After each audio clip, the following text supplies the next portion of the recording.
Chapter 14. Ever since we made plans to get together with Luke and Tyler, Nori and I had found plenty to talk about. On Friday afternoon, we were on the bus, figuring out the details. "We should start at the arcade," Nori said. "Yeah, definitely. And let's play the dance party game. We haven't done that in forever." Nori smiled. "It has been a while.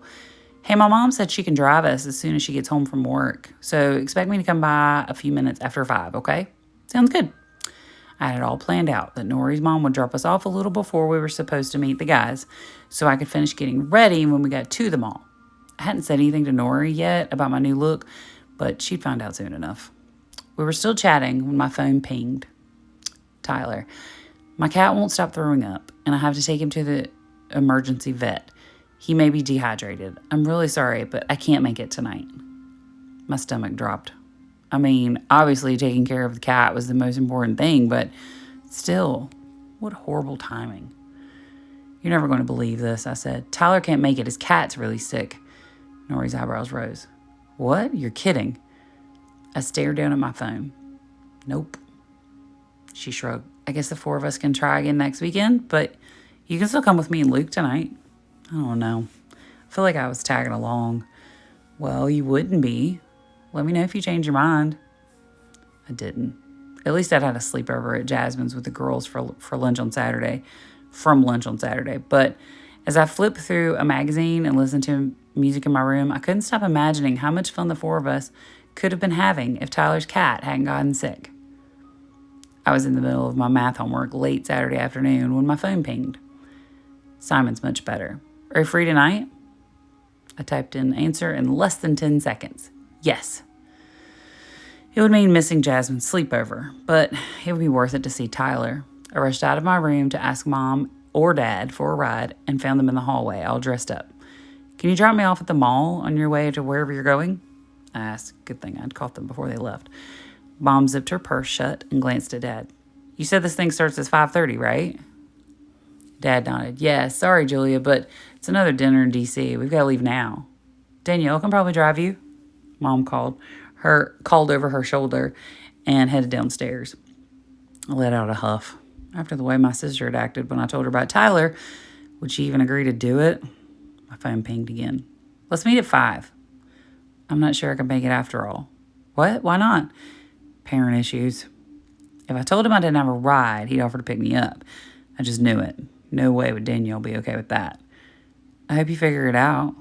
Sorry I had to bail last night." "If you can come, I promise I'll make it up to you."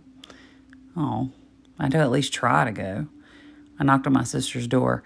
She had music playing, the kind they sang in show choir. "Come on in," she called. I tried not to step on any of the clothes scattered around the floor as I walked into her room. She was sitting on her bed, staring at her phone with a huge grin on her face. "This has got to be the best week ever," she said. "On top of the thing at Haskins, I just found out I got a solo in our fall performance." "Wow, I can't wait to come see you." I went over and hugged her. Maybe she would drive me. She was in such a good mood. We pulled apart, and I tried to sound casual. "So, I was actually wondering if you could give me a ride to the mall." She turned down the music. "What time? Sean's coming over soon." "Could we leave in about 15 minutes? "Yeah, that should work." Not only did I end up getting my ride, but Danielle even let me borrow a skirt and top, and she helped me with my makeup. The only thing is, she insisted on meeting Tyler. On the way over, I messaged him. "My sister's dropping me off. She's excited to meet you. Don't worry, she promised not to tell my parents." After we parked at the mall, Danielle and I headed straight to the food court where Tyler and I always met. I looked around but didn't see him. "I'm sure he'll be here any second," I told her. "You said 5, right?" She glanced at her phone. "He's late, and I don't want Sean to have to wait at our house for me." "Okay, let me see what's going on." I messaged Tyler again.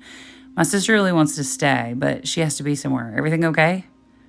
"Sorry, I had a flat tire. Just got the spare on. Should be there soon. We'll try to hurry. How much longer can she wait?" I showed Danielle's message. "How about Sean and I come together to pick you up tonight? I'd love to see what Sean thinks of him too."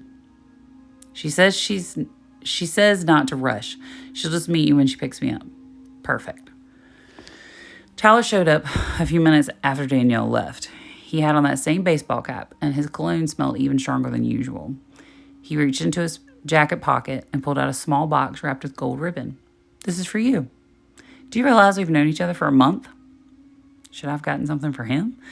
Nori hadn't said anything about her and Luke exchanging presents after a month. I didn't remember Danielle mentioning it either. I unwrapped the box and took out a beautiful gold necklace. I love it. I held the gleaming piece of jewelry in my fingers and I watched the light shimmer on the chain. Tyler moved closer to me. Let me help you put it on. I held my hair above my shoulders and he gently clasped it behind my neck, almost as gorgeous as the girl wearing it. He stepped back and smiled. I'd never get tired of those dimples. Thank you. It's beautiful. That's the first part of my surprise. There's more? This necklace is already too much. Why was he doing all this stuff? He was really nice, but this wasn't how things usually worked, was it? He shrugged. You're worth it. But I didn't get you anything. Tyler grinned at me. That's okay. You can always do that later.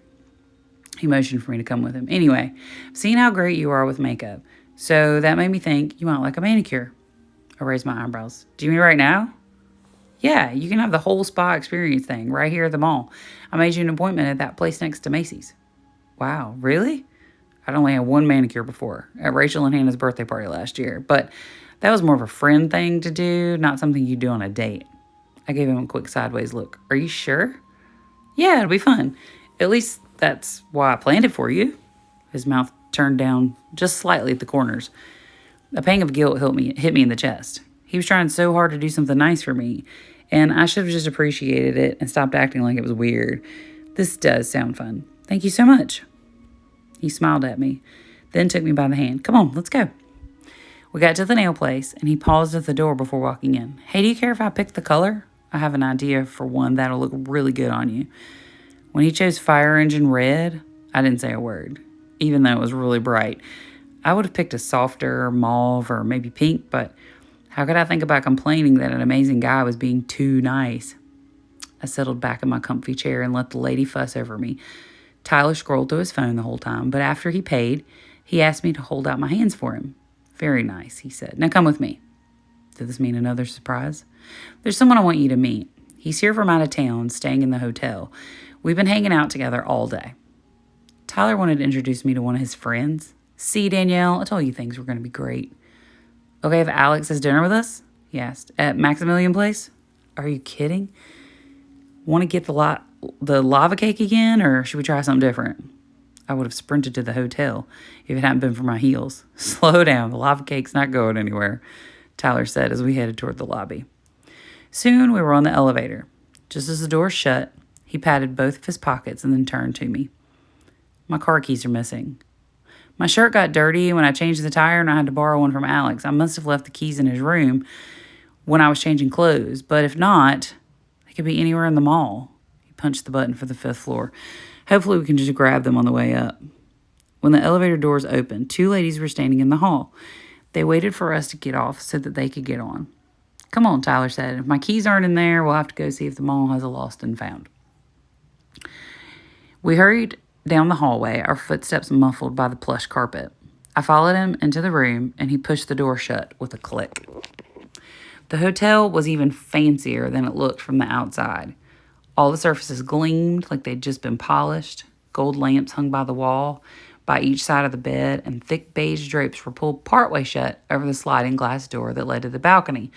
The huge bed was covered with a fluffy comforter and at least 4 or 5 overstuffed pillows. Okay, if I were Keys, where would I be hiding? Tyler's gaze swept the room. I helped him search around the dresser and the bedside table. Then something shiny caught my eye. I reached behind the desk. Is this what you were looking for? Yeah. He took the keys from me. Thanks. No problem. And headed toward the door, but Tyler stayed near the desk, glancing down at his phone.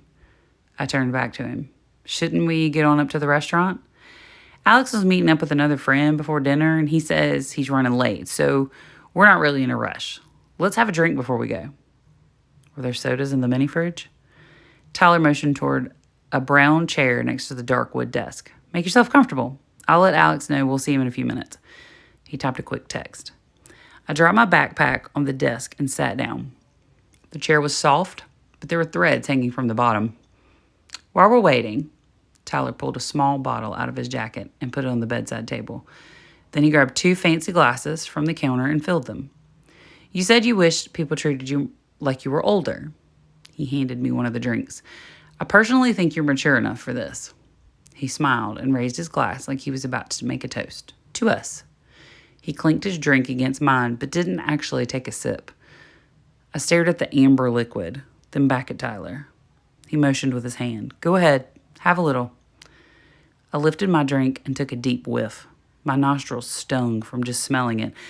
I could tell him I didn't want any, but that would be making it into a big thing. Maybe I should just pretend to have some. We'd be on our way to the restaurant soon anyway, and then I wouldn't have to worry about it. I pressed the glass against my lips and made sure to flinch a little the way people did on TV. It might seem kind of strong at first, but give it time. Tyler spoke softly. I bet you'll like it once you get used to it. Maybe pretending to drink wasn't the best idea after all. Have a little more, he said. It'll make you feel good. Do you want to go on up to the restaurant? I asked. In a few minutes, maybe. It's nice getting to hang out just the two of us, don't you think? My heart sped up. Being here with Tyler felt like breaking my promise to Danielle, especially when he was trying to get me to drink whatever this was. I just really want to get something to eat, okay? Even if Alex is running late, I'm so hungry. I wasn't actually. My stomach had clenched into a knot. Alex said he'll meet us here and then we can all go. It would be pretty rude if we just took off when he was expecting us. Tyler looked at me without blinking. The first time we were alone together, and he was acting so weird. Maybe he was nervous too. I reached for the necklace he'd given me and twisted it in my fingers, and then stood up. I'll be right back.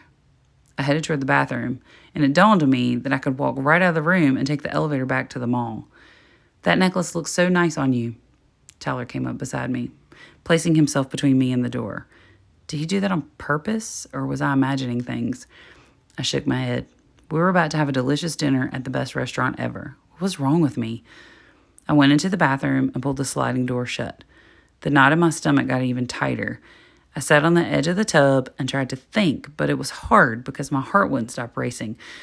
Could I say I was literally about to pass out from hunger and insist we go to the restaurant? Or maybe I should pretend to be sick and have Danielle come get me? I could just tell him the truth, that this was all making me uncomfortable, but then he might think I was a baby. The longer I sat there, the faster I started breathing. I kept clenching and unclenching my fists. I should have brought my backpack with me so I could text Danielle. Why did I have to wear this skirt with no pockets? Tyler tapped lightly on the door. Hey, are you okay? He sounded genuinely worried. He'd been nothing but nice to me all this time, wanting to know everything about me, taking me to do fun stuff. I touched the necklace again. It had been great hanging out with him, but if he was looking for someone to drink with alone in hotel rooms, well, this just wasn't going to work out. I could let him down gently, and maybe we could even stay friends. I slid the door back open. He was standing there waiting for me, still holding that glass of whatever it was. He moved to give it to me, but I didn't take it. I'm actually not feeling too great. I put my hands on my stomach like I was sick and walked slowly to the desk where I left my backpack. I should call my sister and have her come get me. I unzipped my backpack and reached in for my phone. It must have been under something, all the way at the bottom. My brush was there, and my EpiPen, and the makeup. But where was my wallet? Tyler was still over by the door. I looked across the room at him. I'm missing some things. Yeah, he said. He cleared his throat. Hey, do you remember when you said you wanted a break from everything? From school, your mom, all the drama with your friend? What was he talking about? And where was my stuff? He shrugged like everything was cool and casual. I got you a ticket out. A ticket out from what? He wasn't making any sense. What do you... A heavy knock on the door made me jump. Tyler stared through the peephole and then opened it. A big man with dark hair stalked into the room. He looked like he was at least 30. Was this Alex? He had on jeans and a tight black shirt, and he wore a baseball cap that covered a lot of his face, the same way Tyler's did. What was up with that? Tyler closed the door behind him and bolted it shut. The man glared at me, then whipped around to Tyler. What's going on here? I thought you said everything was set. Tyler's forehead glistened with sweat. I tried, man. I thought she had some. Are they talking about me? I stared at the door again, but now they were both blocking it. My heart pounded. The man snorted, well, obviously not. And you know what that means. Tyler scraped his hand through his hair. But I got her here. He paced around by the door like he couldn't keep still. The man's phone rang. He held it up to his ear and moved to the corner of the room. I hurried toward the door, but Tyler jerked his arm out to stop me. You're not getting it, are you? Not getting what? My phone? I didn't even care about that anymore. I just wanted to leave. I reached my hand around him for the doorknob, but he blocked me. You're not getting it. You honestly don't understand? I began to tremble. Can you please just tell me what's going on? Tyler's gaze bounced from me to the man. You can do this the hard way or the easy way. Do what Alex says, and you'll be fine. My chest tightened. Alex knows where you live. He knows about Inglebrook and Nori and Danielle. There was no emotion on Tyler's face. None at all. What are you saying? The guy I'd been talking to about absolutely everything had turned into a total stranger. He shrugged. You don't want to make Alex mad. You can work for him, and you'll never have to do another day of homework or see your mom ever again. I looked back at Alex, and that's when it hit me. Tyler had lured me up here to hand me over to him. A flood of horror surged through my body. Then a strange feeling came over me, like this was all happening to someone else. My throat burned, and my mouth tasted like acid. I barely choked out the words.